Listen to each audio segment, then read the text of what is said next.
दोस्तों Sholay movie Indian cinema की सबसे ज्यादा फेमस मूवीज में से एक है। लेकिन दोस्तों क्या आप जानते हैं कि जब ये पहली बार रिलीज हुई थी तो इसे शुरुआती हफ्ते में कोई भी अच्छा रिस्पांस नहीं मिला था और कई फिल्म रिव्यूअर्स ने तो इसकी आलोचना भी की थी और इसे बेकार मूवी कहा था। लेकिन बाद में ये फिल्म अच्छा चलने लगी और ये एक ब्लॉकबस्टर बन गई। उसके बाद से बहुत से लोगों के सुर बदल गए। उसके बाद से इसे क्लासिकल और कल्ट मूवी कहा जाने लगा। दोस्तों शोले मूवी के चलने का सबसे बड़ा कारण था इसकी कहानी और दोस्तों इसी मूवी के बाद से ही बॉलीवुड में स्क्रिप्ट राइटर्स को अच्छा सम्मान और पैसा मिलना शुरू हुआ था, क्योंकि यहीं से लोगों को पता चला था कि एक स्क्रिप्ट एक फिल्म को बेहतर बनाने के लिए कितनी जरूरी है। दोस्तों शोले मूवी पूरे इंडिया में इतनी ज्यादा फेमस है कि जितने इस पर कॉमेडी मीम्स बने हैं या जितनी इसकी मिमिक्री हुई है, इतनी मिमिक्री शायद ही किसी दूसरी हिंदी फिल्म पर की गई हो। इसके अलावा दोस्तों शोले मूवी ने बहुत से ब्रांड्स के बिस्किट्स और यहाँ तक कि दूसरे प्रोडक्ट्स को बेचने में भी हेल्प की है, क्योंकि इंडिया के प्रोडक्ट्स पर शोले मूवी के कैरेक्टर्स को लगाकर बेचा जाना आम बात है। दोस्तों इस फिल्म के डायरेक्टर रमेश सिप्पी है और इस फिल्म के बनने से पहले दो प्रोड्यूसर्स और डायरेक्टर की टीम ने उनके आइडिया को रिजेक्ट कर दिया था। लेकिन रमेश सिप्पी ने इसी आइडिया के दम पर इतिहास रच दिया, क्योंकि दोस्तों रमेश सिप्पी इस फिल्म में कुछ नयापन लाए थे। जैसे गब्बर सिंह को इस फिल्म में एक मॉडर्न डकैत के रूप में दिखाया गया था जो कि सैनिक की पोशाक पहनता है।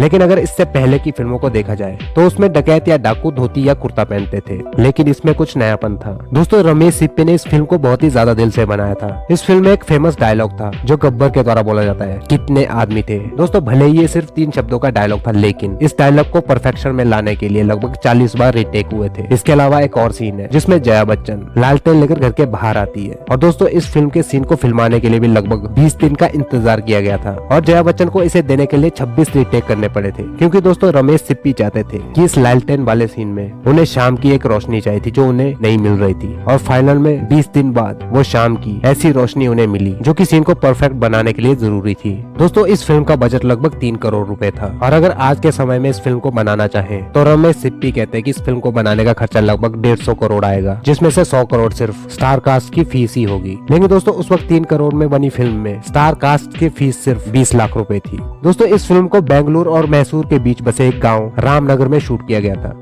और फिल्म में इस जगह को रामगढ़ नाम के गांव के रूप में बताया गया था। दोस्तों फिल्म की शूटिंग के लिए इस गांव में पक्की सड़क बनवाई गई थी और गांव के एक स्थान को अलग से नए गांव की तरह बनाया गया था, जिसे वहां के 70 स्थानीय लोगों द्वारा बनाया गया था। इसके अलावा मुंबई से बुलाए गए 30 कारीगरों के साथ मिलकर उस गाँव को एक सेट के रूप में तैयार किया गया था और इसी गाँव में पूरे शोले फिल्म की शूटिंग लगभग 2 साल तक चली थी। फिल्म में रामगढ़ गाँव और गब्बर की जगह को बहुत दूर दूर बताया गया, लेकिन एक्चुअल में ये दोनों जगहें पास पास में ही थी। इसी वजह से इन दोनों जगहों पर शूटिंग पूरे 2 साल तक चली थी। दोस्तों इस फिल्म के बाद बने सुपरस्टार अमिताभ बच्चन को उस समय में इंडस्ट्री पर बहुत बड़ा नाम नहीं माना जाता था और कई रिव्यूअर्स ने अपने रिव्यूज में उनका नाम तक नहीं लिखा था, वो ने सिर्फ धर्मेंद्र का दोस्त कहते थे। इसके अलावा रिव्यूअर्स अमजद खान का नाम अपने रिव्यूज में लिख लेते थे। अमजद खान वही एक्टर है जिन्होंने गब्बर का रोल प्ले किया था। दोस्तों ये फिल्म 2 से 3 साल में बनकर तैयार हुई थी। इसका सबसे बड़ा कारण ये था कि इस फिल्म के डायरेक्टर रमेश सिप्पी इस फिल्म के हर सीन को परफेक्ट बनाने के लिए बार बार शूट करते थे। ये भी कारण हो सकता है कि ये फिल्म भारतीय सिनेमा की सबसे ज्यादा सक्सेसफुल फिल्मों में से एक बन गई। दोस्तों रमेश सिप्पी ने शोले मूवी बनाने से पहले सीता और गीता मूवी बनाई थी जो कि 1972 में रिलीज हुई थी और ये फिल्म बहुत ही ज्यादा सक्सेसफुल हुई थी। और दोस्तों इस फिल्म की सक्सेस की पार्टी जिप्पी सिप्पी के घर की छत पर दी गई थी। रमेश सिप्पी के पिता का नाम जिप्पी था और दोनों बाप बेटों ने इसी पार्टी में मिलकर डिसाइड किया था कि वो इससे भी बड़े बजट की एक एक्शन फिल्म बनाएंगे। और दोस्तों इन्हीं 4 शब्दों के आइडियाज ने शोले फिल्म के बीज को जमीन में गाड़ा था और उसके बाद से ही इस फिल्म को बनाने की प्लानिंग की गई थी। और जब ये फिल्म बनकर तैयार हुई तो उसके बाद क्या हुआ ये आज पूरा इंडिया जानता है। दोस्तों फिल्म के निर्माता जिप्पी सिप्पी 1947 में कराची से बम्बई एक शरणार्थी की तरह आए थे। उस समय उनके शरीर पर पहनने के लिए टी शर्ट के अलावा कुछ नहीं था, लेकिन इस फिल्म की वजह से उनकी जिंदगी ही चेंज हो गई थी। दोस्तों क्या आप जानते हैं कि शोले फिल्म में जो जय का किरदार था जिसे अमिताभ बच्चन ने निभाया था उसे पहले शत्रुघ्न सिन्हा निभाने वाले थे, लेकिन बाद में सलीम जावेद और धर्मेंद्र ने रमेश सिप्पी को अमिताभ बच्चन का नाम सुझाया था। जबकि उस समय अमिताभ की कई फिल्में फ्लॉप हो रही थी, लेकिन सलीम जावेद को अमिताभ की फिल्म जंजीर की स्क्रिप्ट पर पूरा भरोसा था। हालांकि जंजीर फिल्म उस वक्त रिलीज भी नहीं हुई थी, लेकिन अमिताभ बच्चन को साइन कर लिया गया था और बाद में जब जंजीर फिल्म रिलीज हुई तो उसके बाद अमिताभ बच्चन एक बहुत बड़ा नाम बन गया और तब तक अमिताभ बच्चन शोले फिल्म को भी साइन कर चुके थे। इसके अलावा धर्मेंद्र को भी वीरू का रोल पहले पसंद नहीं आया था, वो ठाकुर का रोल करना चाहते थे, लेकिन जब रमेश सिप्पी ने उनसे कहा कि उनके अपोजिट हेमा मालिनी होंगी तब धर्मेंद्र ने ये रोल एक्सेप्ट कर लिया, क्योंकि उस वक्त धर्मेंद्र हेमा मालिनी को बहुत ज्यादा पसंद करते थे। इसके अलावा रमेश सिप्पी ने ये भी कहा था कि अगर वो ठाकुर का रोल करेंगे तो संजीव कुमार, जिन्होंने एक्चुअल में ठाकुर का रोल किया था, वो वीरू का रोल उन्हें दे देंगे। और धर्मेंद्र भी जानते थे कि संजीव कुमार हेमा मालिनी को शादी का प्रस्ताव दे चुके थे, लेकिन हेमा मालिनी ने वो प्रस्ताव ठुकरा दिया था। धर्मेंद्र ने वीरू का रोल इसी वजह से एक्सेप्ट किया कि वो संजीव कुमार और हेमा मालिनी को एक साथ नहीं देख सकते थे। इसके अलावा दोस्तों फिल्म का फेमस कैरेक्टर गब्बर का रोल पहले डैनी करने वाले थे, लेकिन वो फिरोज खान की फिल्म धर्मात्मा के लिए डेट्स दे चुके थे। धर्मात्मा फिल्म की शूटिंग अफगानिस्तान में होनी थी और फिरोज और रमेश सिप्पी दोनों ही अपने शेड्यूल में बदलाव नहीं चाहते थे। इसी वजह से डैनी के हाथों से शोले फिल्म फिसल गई थी और ये रोल अमजद खान को मिल गया था। और दोस्तों क्या आप जानते हैं कि गब्बर नाम का डाकू सचमुच में ही चंबल घाटी में हुआ करता था और कहा जाता है कि वो पुलिस वालों को पकड़कर उनके नाक और कान काटकर छोड़ देता था। और फिल्म का गब्बर कैरेक्टर भी उसी से इंस्पायर्ड था। गब्बर की जो खाकी वर्दी है, कहा जाता है कि वो मुंबई के चोर बाजार से खरीदा गया था और गब्बर को गंदे डाकू का लुक देने के लिए पूरी शूटिंग के दौरान उसको वही वर्दी पहनाई गई थी और उसे धोया भी नहीं गया था। आप मानेंगे नहीं, लेकिन शूटिंग के दौरान अमजद खान बहुत ज्यादा नर्वस होते थे और पहले शॉट के लिए ही उन्होंने कम से कम 40 रीटेक दिए थे। इसके अलावा दोस्तों शूटिंग के दौरान यूनिट वालों को उनकी आवाज पसंद नहीं आई थी और यहाँ तक कि उन्हें बाहर करने का भी विचार किया गया था। दोस्तों इस फिल्म में धर्मेंद्र के हेमा मालिनी के साथ बहुत ही ज्यादा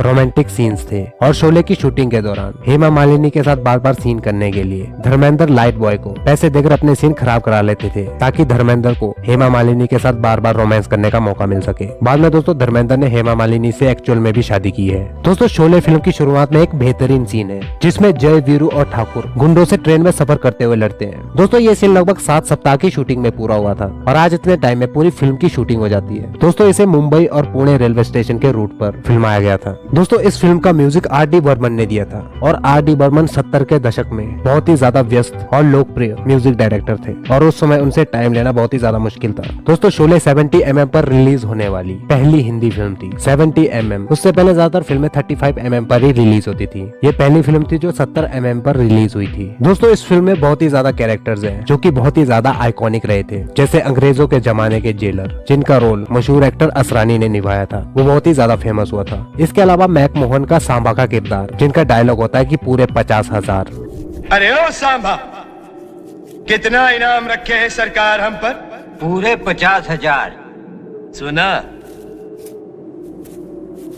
पूरे 50,000। और कालिया का किरदार, जिनका डायलॉग होता है मैंने आपका नमक खाया है सरदार। और दोस्तों सुरमा भोपाली, उनका डायलॉग होता है मेरा नाम सुरमा भोपाली ऐसे ही नहीं पड़ा है। उनके डायलॉग चाहे 2 शब्द के थे, लेकिन वो 2 शब्द के डायलॉग बोलने वाले आर्टिस्ट भी आज पूरे इंडिया में फेमस है। दोस्तों यही जादू है इस फिल्म का कि इसमें सभी आर्टिस्ट को इज्जत मिली थी। दोस्तों इस फिल्म में जो क्लाइमैक्स सीन है एक्चुअल में से बदलकर रीशूट किया गया था। दोस्तों इसके एक्चुअल सीन में ठाकुर गब्बर को अपने नुकीले जूतों से मार देता है, लेकिन दोस्तों सेंसर बोर्ड ने इस सीन को फिल्म से हटाने के लिए इनके निर्माताओं से अपील की थी, क्योंकि दोस्तों 1975 में देश में इमरजेंसी लगाई गई थी और उस वक्त इस सीन को दिखाना काफी हिंसक था। इसी कारण फिल्म निर्माताओं को इस सीन को हटाना पड़ा था और दोबारा लगभग 26 दिन लगाकर इसका क्लाइमैक्स शूट किया गया था और नए क्लाइमैक्स सीन में गब्बर को पुलिस के हवाले कर दिया जाता है और ये फिल्म खत्म हो जाती है। तो दोस्तों ये थे शोले मूवी से रिलेटेड कुछ मजेदार फैक्ट्स। आज की वीडियो यहीं तक, मिलते हैं आपसे अगली ऐसी एक और इंटरेस्टिंग वीडियो के साथ। Till then bye bye, stay tuned.